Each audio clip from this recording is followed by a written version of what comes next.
fois, j'étais en prière en retraite et la voix du Père m'a été adressée en ces mots. Joël, je libère une nouvelle onction apostolique sur mon église. Cela date de 21 ans aujourd'hui. Alors, de quoi s'agit-il, prophète Joël? Nous venons prier 40 jours, 40 nuits pour nos problèmes, nos soucis, nos requêtes, nos projets. Pourquoi devons-nous commencer à parler de ce qui a un lien avec l'apostolat? C'est que tous les apôtres ne commencent pas par des ministères de transition. Certains peuvent commencer directement comme étant des apôtres, mais aussi tout en étant jeunes. Pasteur Daniel, je crois qu'il y a beaucoup qui s'improvisent apôtres. Mais je crois aussi qu'il y a une génération de jeunes apôtres. Ils ont la vingtaine, ils ont la trentaine, mais ce sont des véritables apôtres que Dieu a choisis.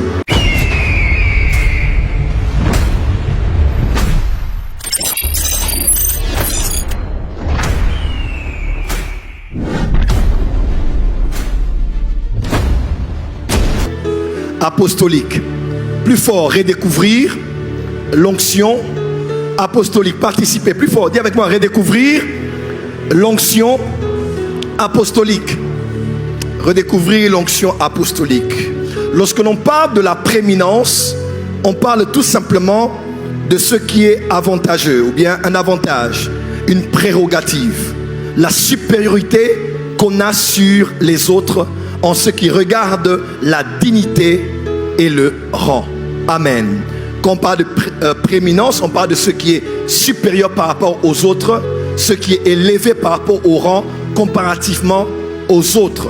Et j'aimerais dire à quelqu'un, Dieu a décidé dans ce nouveau quinquennat 2025 à 2030 de donner non pas à un individu, mais au corps du Christ en général, la prééminence. Et ainsi je déclare et décrète ce soir que sur toi vient, durant ces 40 jours de jeûne et prière, l'huile de la prééminence. Qu'il en soit ainsi sur toi au nom de Jésus.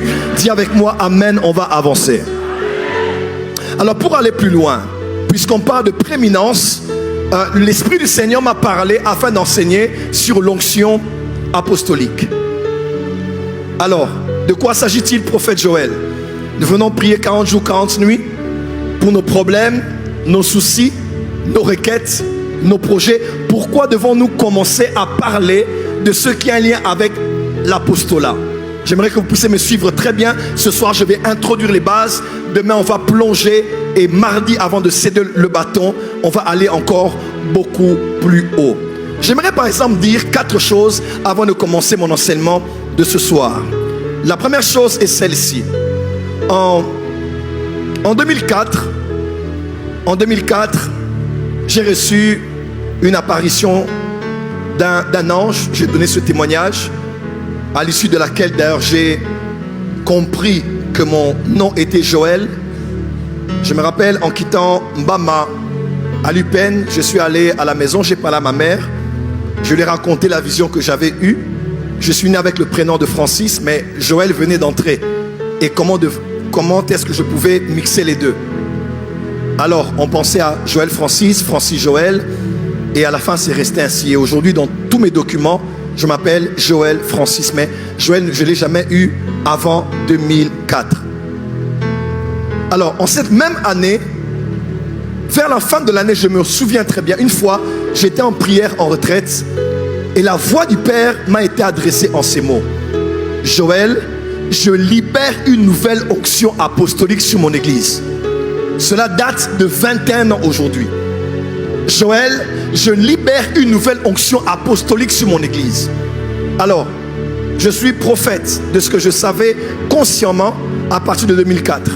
Pourquoi Dieu doit-il m'annoncer qu'il est en train de libérer sur l'église, sur le corps du Christ, une nouvelle onction apostolique? Je ne comprenais pas ce que voulait dire apostolique ou bien onction apostolique jusqu'à ce que j'ai commencé à faire des recherches et à m'intéresser sur le sujet. Selon 1 Pierre chapitre 1 versets 12 à 21, les prophètes qui prophétisèrent sur la grâce ont fait de leur prophétie l'objet de leur investigation et de leur recherche. Qu'est-ce que j'ai fait? J'ai commencé à vouloir comprendre c'est quoi l'apostolique, c'est quoi l'apostolat et pourquoi Dieu dit sur le corps du Christ, donc sur les pasteurs, les prophètes, les docteurs, les évangélistes, les ingénieurs, les avocats, les commerçants, les hommes d'affaires. Pourquoi Dieu il libère maintenant sur l'église l'onction apostolique? C'est avec le temps que j'ai compris ces choses.